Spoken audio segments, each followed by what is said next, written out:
Hey there, welcome back to Speed Skating Deconstructed, what makes a skater great. Today I want to share with you a few things. We've had a lot of comments from the last two posts about early season ice training. One of them, like a lot of people use long group skating as a crutch. A lot of people are used to that. Coaches, programs, it's built on that. It's almost like you have to get your 8 minutes in with a big group and then you can start doing other stuff. We are against that. That doesn't mean it's wrong. It means it's our opinion here, based on observation, data, research, our own experiences, etc. So if it works for you, please keep doing it, because everybody has, it's a very diverse skating world. High performance changes all the time. If you've got something that works, stick to it. Do not let us upset that for you. So that's one thing. But there is no data that suggests that going really, really slow helps you go really, really fast. And look at a cheetah in the Serengeti. It's not going to like test running after a wildebeest going really slow and then eventually get it. It just does it. So we're more about nature here, natural progression. So how do we do that? How do we get on the ice and go fast without doing long, slow, easy laps to build position? Well, first of all, you want to come to the ice ready for position work. That means you've done your downtimes, as we used to call them in the old days, imitations, all this stuff, slide board, inline skating, whatever it is that helps you build strength and endurance and speed endurance in that position. So you get to the ice and you're ready. Once you're ready on the ice, you want to produce results. When you produce results, that's not only through the season, but in that day. What you do on the ice that day that's going to help you 3 months down the line. Long, slow laps at 40 seconds or 37 seconds or 33 seconds for that matter aren't going to help you. What will? Inverted cone. We talked about the other day. You do this workout where you start, say, for example, 37s. Let's say you're a 644 5,000 meter skater, so you're comfortable doing 29s to 32s. You can start out at 36, 37 in a group of 3 or 5 people that are comparable to you, and then you build to like a 26 at the end. It's really dynamic. So we talked about that in the last video.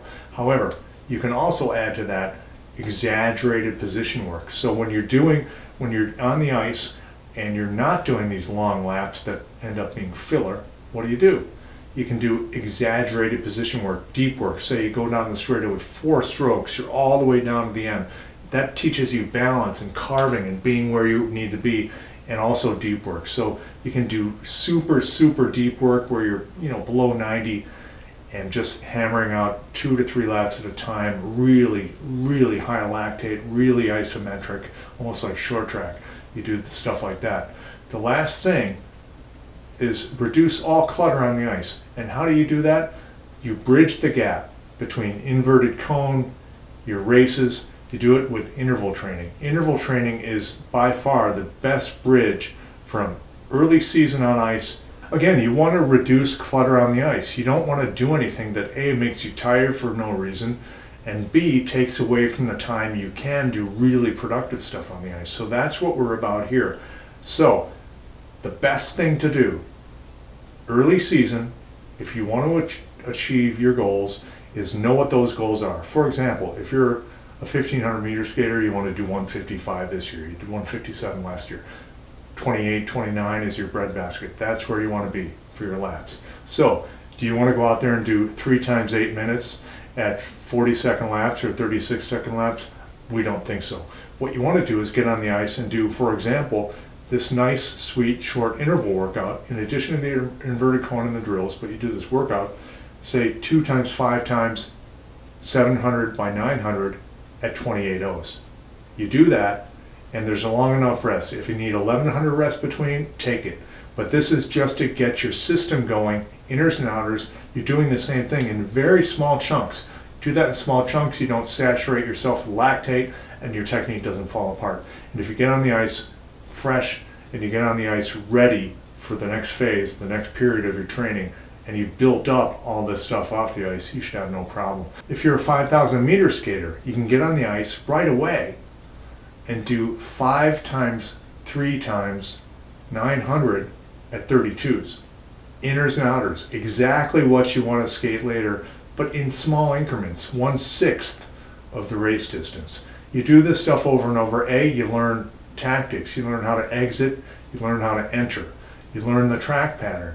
You learn the exact pace and timing you need. So it's much more productive to do specific stuff, and all the ancillary stuff you do around that is key as well.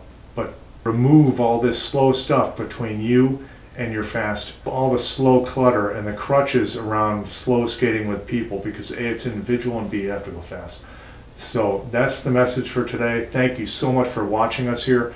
We encourage you to go back and look at other videos, because there's a lot of stuff here about technique, about track pattern, about equipment even, and we encourage you to do that, because we're always learning here and we want to hear from you, and that's how we learn. So we'll see you next time in Speed Skating Deconstructed, What Makes a Skater Great. I'm Jeff Kleiber. Talk to you later.